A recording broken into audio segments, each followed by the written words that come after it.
Hello everyone and welcome to code with Riya. So आज हम करने वाले हैं implementation of class and objects in programs. अब तक हमने क्लास एंड ऑब्जेक्ट्स के बारे में बात करी है, एक्सेस स्पेसिफायर्स क्या होते हैं उसके बारे में भी हमने बात करी है।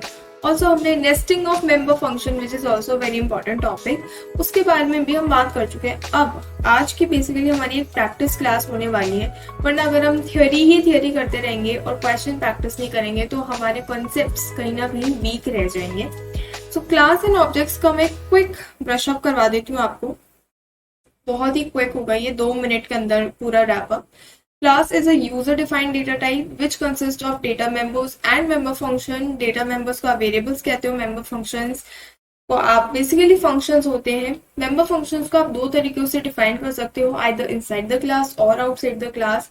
इनसाइड द क्लास कुछ इस तरीके से करते हैं, आज हम क्वेश्चन के अंदर भी काफी अच्छे से इसको समझेंगे। आउटसाइड द क्लास अगर हमको करना है then we have to use the scope resolution operator. ठीक है, देन हमने बात करी थी ऑब्जेक्ट की, दैट क्लास एंड ऑब्जेक्ट के बीच में एक रिलेशन होना चाहिए, that is very important. Also object is an instance of a class. And object को हम किस तरीके से डिफाइन करते हैं, by writing the class name, and उसके बाद कोई भी अपने मर्जी से हम ऑब्जेक्ट नेम ले सकते हैं। कभी भी अगर हमको मेंबर फंक्शंस को कॉल करवाना होता है तो उसके लिए हमें ऑब्जेक्ट की हेल्प लेनी पड़ती है। ठीक है, उसके बाद हमने बात करी थी एक्सेस स्पेसिफायर्स की। एक्सेस स्पेसिफायर 3 टाइप्स के होते हैं, public, private and protected. Public access specifiers को हम डायरेक्टली एक्सेस कर सकते हैं। On the other hand private को हम डायरेक्टली एक्सेस नहीं कर सकते, लेकिन पब्लिक सेक्शन को यूज करके प्राइवेट को भी हम एक्सेस कर सकते हैं। ऑल्सो प्रोटेक्टेड भी होते हैं, जो कि हम अगर डिराइव्ड क्लास बना रहे हैं किसी और क्लास से तो वहां पर हम प्रोटेक्टेड एक्सेस स्पेसिफायर्स को यूज करते हैं। Now coming back to today's lecture, आज हम कुछ बेसिकली 2 या 3 बहुत ही बेसिक लेवल के क्वेश्चन सॉल्व करने वाले हैं, ताकि हमको ये समझ में आ जाए कि एक्चुअली में हम प्रोग्राम्स के अंदर क्लास एंड ऑब्जेक्ट्स को किस तरीके से इंटीग्रेट करते हैं। So without wasting time let's start with the lecture. So first question जो हम करने वाले हैं, जो कि काफी ज्यादा इजी है, that is addition of 2 numbers. आज हम अभी 2 नंबर्स का एडिशन करने वाले हैं सबसे पहले। तो सबसे पहले हम क्या लिखते हैं, कंपाइलर पे ही चलते हैं डायरेक्टली, कंपाइलर से ज्यादा बेटर समझ में आएगा, ऑल्सो हमारा टाइम भी सेव होगा। Yes, hash include iostream dot H हम इंक्लूड नहीं करते हैं। ऑल्सो अगर आप टर्बो सी कंपाइलर पे कर रहे हो तो मेक श्योर कि आप कॉन्योर डॉट एच हेडर फाइल भी आप यूज करो। फिर हम लिखते हैं यूजिंग नेम स्पेस std। यहाँ पर हम बनाते हैं क्लास। अगर हमको क्लास बनानी होती है तो हम क्लास कीवर्ड का यूज करते हैं। अगर आपका थियोरी पेपर आता है और अगर उसके अंदर आपको क्लास के बारे में लिखना हो तो आप ये वाला पॉइंट भी इंक्लूड कर सकते हो कि अगर हमको क्लास बनानी है so for that we use the class keyword. अब हम एडिशन कर रहे हैं तो फॉर एग्जाम्पल हमने ले लिया कोई ऐड, ठीक है। यहाँ पर हम एक सेमीकोलन लगाते हैं, क्लास का सिंटैक्स होता है ये। नाउ यहाँ पर हम क्या करने वाले हैं, एडिशन करना है। तो हम यहाँ पे बेसिकली 2 नंबर्स लेने वाले हैं, let a and b are the 2 numbers that we would be taking. इसकी वैल्यू हम यूजर से इनपुट करवाएंगे। ऑल्सो एक सम वेरिएबल बनाते हैं, या फिर वेरिएबल बनाने की जरूरत नहीं है, हम डायरेक्टली भी उसको एडिशन कर सकते हैं। तो हम ये जो ए एंड बी है डेटा मेंबर्स, इनको हम प्राइवेटली करने वाले हैं डिक्लेयर ए कॉमा बी। अब यहाँ ऊपर अगर आपको लिखना है प्राइवेट तो आप लिख सकते हो, अगर आप नहीं भी लिखते हो तो वो डिफॉल्टली प्राइवेट के अंदर ही माना जाता है। फिर हमने लिखा पब्लिक एक्सेस स्पेसिफायर। नाउ इसके अंदर हम क्या करने वाले हैं, 2 फंक्शंस बनाते हैं, void सेट डेटा के नाम से बनाते हैं एक फंक्शन, और एक फंक्शन बनाते हैं void डिस्प्ले। ठीक है, ये 2 फंक्शंस बनाए। मैं इनकी डेफिनेशन बाहर प्रोवाइड करने वाली हूँ। एक काम करते हैं कि यस बाहर ही प्रोवाइड कर लेता है, आपको ज्यादा बेटर वे में समझ में आएगा। जब भी हमको किसी भी मेंबर फंक्शन की डेफिनेशन बाहर प्रोवाइड करनी होती है तो सबसे पहले we write the data type, उसके बाद हम क्लास का नाम लिखते हैं। क्लास का नेम क्या है, यहाँ पर ऐड है। Then we write the scope resolution operator, and यहाँ पे मेरे पास वो फंक्शंस आ गए जो कि मुझे लेने हैं। यहाँ पर आपको दिख रहा होगा white display, white set data. सबसे पहले हम करने वाले हैं सेट डेटा। इसको कर लेंगे void set data, ठीक है। एंड यहाँ पर इसको हम डेफिनेशन प्रोवाइड करते हैं। नॉर्मली लिखते हैं सी आउट एंटर द नंबर्स, ठीक है। सी एन करवा लेंगे, ए एंड बी को मैं ए के साथ इनपुट करवा लेते हैं, ठीक है। यहाँ पे हमारा सेट डेटा का कंसेप्ट खत्म हो गया। अब हमको डिस्प्ले भी तो कराना है। डिस्प्ले के लिए void add scope resolution operator display, ठीक है। यहाँ पर and then we'll write c out addition is this, and यहाँ पर लिखते हैं a प्लस b, ठीक है। यहाँ पे अगर आप थर्ड वेरिएबल बनाना चाहते हो तो उसको भी आप यहीं पर डिक्लेयर कर सकते हो सम, बट जहां पर नीड है ही नहीं वहां पर हमको नया वेरिएबल बनाने की जरूरत ही क्या है। हमने इसको डायरेक्टली लिख दिया a प्लस बी। अब ये ऐसे ही रन नहीं करेगा, क्लास है, अगर हमको चाहिए कि ये रन करे तो उसके लिए हमको क्या करना पड़ेगा, एक इंट मेन फंक्शन बनाना पड़ेगा। के अंदर हमको एक ऑब्जेक्ट बनाना पड़ेगा। इंट मेन बनाया, ऑब्जेक्ट हम कैसे बनाना होता है, first of all we write the name of the class, उसके बाद हम कोई भी ऑब्जेक्ट अपनी मर्जी से बना सकते हैं। यहाँ पर मैंने a1 नाम से बनाया है। देन हम a1 डॉट करेंगे सेट डेटा, तो यहाँ पर ये फंक्शन कॉल हो जाएगा। सेट डेटा करके हम नंबर्स की वैल्यूज को इनपुट करवा लेंगे। अब हमको एडिशन में तो परफॉर्म कराना है, तो हमको डिस्प्ले यहाँ पर करना पड़ेगा a1 डॉट, मेरे पास यहाँ पे आ चुका है डिस्प्ले, सिंपली एंटर कर दो एंड यहाँ पर लिख दो रिटर्न 0, ठीक है। So this is the whole program. अभी इसका हम ड्राई रन भी समझेंगे। आउटपुट पहले देख लेते हैं। Class dot cpp, cpp is the extension that we use for the C++. For example, the numbers is 5 and 2. Now we have got the addition is 7, ठीक है। तो I hope that you are able to get the point. Okay, so now let's talk about the dry run, ठीक है।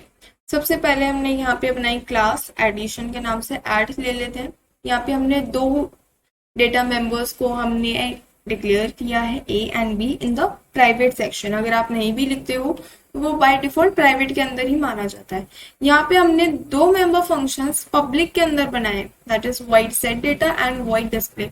अब यहाँ पे जरूरी नहीं है कि आप इनको पब्लिक ही बनाओ, अगर आप इनको प्राइवेटली डिक्लेयर करना चाहते हो तो आप वो भी कर सकते हो, बट इन दैट केस आप यहाँ पर, हमने यहाँ पे नीचे ऑब्जेक्ट के थ्रू जो डेटा को हमने कॉल करवाया, मेंबर फंक्शन को हमने जो कॉल करवाया, आप वो नहीं कर सकते, क्योंकि हमने लास्ट लेक्चर के अंदर देखा था कि वो हमको एरर दे देगा। इस केस में आप क्या कर सकते हो, you can apply the concept of nesting of member functions. तो एक बार हम करके ही देख लेते हैं। So let's copy this, copy and इसको हम कर देते हैं कॉमेंट आउट एंड यहाँ पे हम कर देते हैं पेस्ट, ठीक है। अब वैसे तो इसको हमें एरर देना चाहिए सबसे पहले, क्योंकि अभी तक हमने ऑब्जेक्ट के अंदर से नहीं निकाला, तो हमको यहाँ पे मिल चुकी है एरर कि आप इसको तो रन ही नहीं कर सकते, ये तो क्या है, प्राइवेट है, how can you access this. तो इसके लिए मैंने आपको बताया था, हम यहाँ पर लिख देते हैं सेट डेटा, कुछ इस तरीके से। तो यहाँ पे क्या हो रही है, नेस्टिंग ऑफ मेंबर फंक्शन। एक मेंबर फंक्शन के अंदर हमने एक और मेंबर फंक्शन लिखा, now it is running successfully. यहाँ पे ये वैल्यू ले रहा है, दैट इज 3 एंड 4 हम दे देते हैं, हमको एडिशन वापस से मिला है 7। तो कुछ इस तरीके से भी आप कर सकते हो। जरूरी नहीं है कि अगर हमने एक ही प्रोग्राम लिख दिया है तो हम बस वही उसी पे स्टिक हो गए, हमें और ज्यादा पॉसिबिलिटीज ढूंढनी है कि अच्छा एक प्रोग्राम को इस एक तरीके से कर दिया, अब और कौन कौन सी वेज है जिस तरीके से हम इस एक प्रोग्राम को कर सकते हैं, तो आपको वो फिगर आउट करनी है। तो हमने यहाँ पे वर्ड में बनाया, इसको हम पहले जैसा ही कर देते हैं।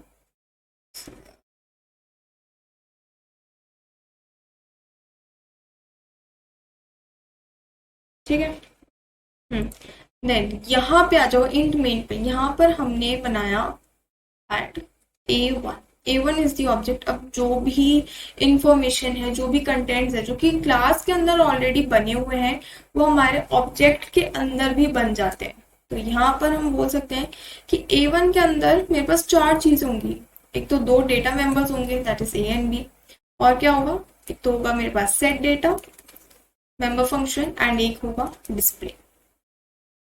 ठीक है, अब यहाँ पर हमने कॉल करा a1 डॉट सेट डेटा, तो यहाँ से कंपाइलर जाएगा यहाँ पर, नहीं यहाँ पर जाएगा क्लास के अंदर। इसने देखा अच्छा यहाँ पर तो उसने सिर्फ डिक्लेयर कर रखा है, डेफिनेशन यहाँ प्रोवाइड नहीं करी है, फिर वो क्लास के बाहर जाएगा, फिर वो देख अच्छा यहाँ पर डेफिनेशन प्रोवाइड करी है। ठीक है, तो यहाँ पर आया एंटर द नंबर्स, हमने दोनों नंबर्स को एक ही स्टेटमेंट के अंदर एंटर करवा दिया। आप चाहो तो इनको इंडिविजुअली भी कर सकते हो, it totally depends on you that how you want to present your program to examiner. ठीक है, उसके बाद क्या हुआ, जैसे ही ये रन हुआ हम वापस से कहाँ पर आए, हम डिस्प्ले पे नहीं गए सीधा, हम यहाँ जैसे ही ये फंक्शन एंड हुआ सेट डेटा, हम वापस से इंट मेन पे आए, यहाँ पर आए एंड देन हमने ये वाली लाइन एग्जीक्यूट की, that is a1 dot display. ये वापस से जाएगा क्लास पे, क्लास में पड़ेगा अच्छा यहाँ भी डेफिनेशन प्रोवाइडेड नहीं है, तो यहाँ पर आ जाएगा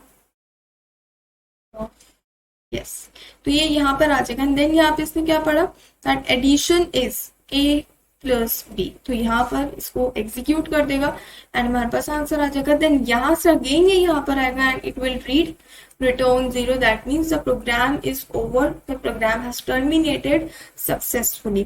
अब इसी के साथ हम एक और क्वेश्चन करके देखते हैं। सम वाला तो इट वॉज वेरी बेसिक ना, तो अभी स्टार्टिंग में थोड़ा सा लेवल हम कम ही रखते हैं, लेवल 1 चल रहा है अभी, लेवल 2 पे भी थिंग्स जाएंगी। सो अब एक प्रोग्राम करते हैं in which we have to find the largest of 3 numbers. 2 numbers वाला काफी इजी है, वो आप खुद ट्राई आउट कर सकते हैं। इसके अंदर हमको कुछ भी नहीं करना, हमको 3 वेरिएबल्स लेने हैं, ए बी हमने ले ही रखे हैं, तो यहाँ पर सी ले लेते हैं। ठीक है, एंड यहाँ पर हमने दोनों को कर ही रखा है, एंटर द नंबर्स।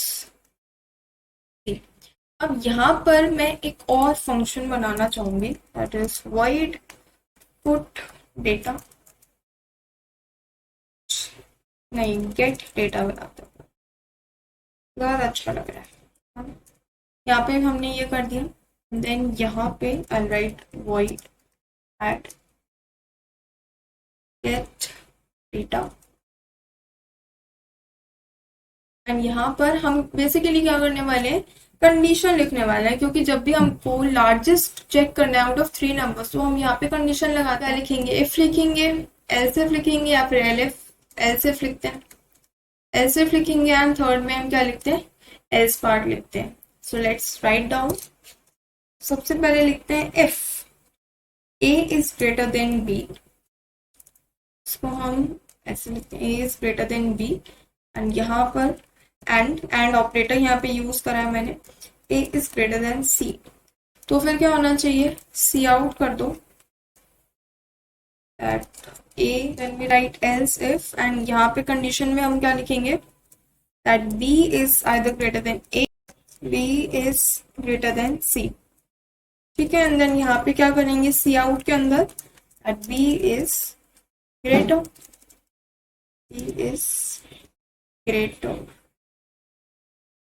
एंड यदि नेक्स्ट पार्ट हम क्या लिखने वाले हैं, एल्स, क्योंकि हम सिर्फ 3 ही कर रहे हैं, तो अगर हमने 2 कंडीशंस चेक कर ली है और अगर दोनों ही फॉल्स है, that it means that c is the greater one, c is greater.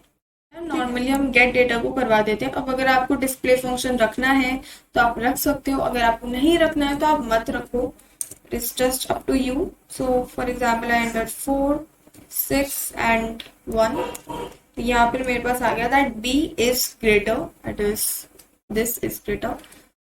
अब यहाँ पे भी आप क्या कर सकते हो कि ये जो आपने मेंबर फंक्शंस बनाए, इनको आप नेस्टिंग ऑफ मेंबर फंक्शंस की तरह यूज कर सकते हो, जिस तरीके से मैंने आपको यहाँ पे यूज कर कर दिखाया। डिस्प्ले एक ऑलरेडी मेंबर फंक्शन बना हुआ था, उसके अंदर मैंने क्या किया, गेट डेटा एक और मैंने मेंबर फंक्शन इंसर्ट किया है, बट आई मेक श्योर कि मैंने गेट डेटा को ऑब्जेक्ट के थ्रू कॉल नहीं करवाया। अगर मैं चाहूँ तो मैं वो भी करवा सकती हूँ, बट फिर मेरे पास डबल टाइम कॉलिंग हो जाएगी, जिसका कोई भी सेंस नहीं है। सो यहाँ पर आपको इन चीजों का ध्यान रखना है। अभी तक हमने जितने भी क्वेश्चंस करे हैं C++ के, काफी सारे क्वेश्चंस हम ऑलरेडी अपने प्रीवियस लेक्चर्स के अंदर टॉपिक वाइज सॉल्व कर चुके हैं। Try to solve those questions using class and objects concept.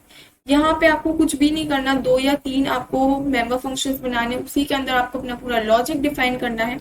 And int main में तो कुछ भी नहीं है, हमको सिर्फ ऑब्जेक्ट बनाना है and through the object we have to call the functions.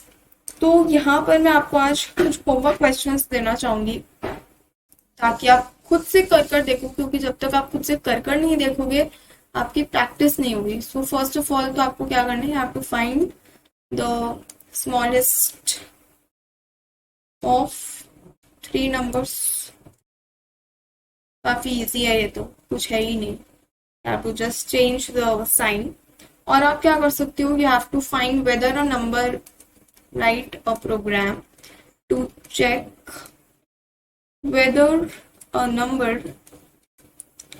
is odd or even. Odd even आपको चेक करना है। Write a program to check whether a number is Armstrong or not। ठीक है, अगर आपको नहीं पता कि आर्मस्ट्रॉन्ग नंबर क्या होते हैं, you can go to the C++ important question series. वहां पे मैंने आपको समझा रखा है पूरा कोड के साथ कि आर्मस्ट्रॉन्ग नंबर क्या होते हैं। आप चाहो तो वहां से कोड देखकर उसको फिर क्लास एंड ऑब्जेक्ट्स के थ्रू इंटीग्रेट करके देख सकते हो। It is totally up to you कि आप इन तीनों क्वेश्चंस को किस तरीके से सॉल्व करते हो। First and second questions are really very easy. Third वाले क्वेश्चन के अंदर थोड़ा सा आपको लॉजिक बिल्ड करना आना चाहिए, it is crucial. So yes, this was all about today. Subscribe the channel if you're new to the channel and don't forget to hit the bell icon. Thanks for watching this video and I'll meet you in the next video. Till then, stay happy and stay safe.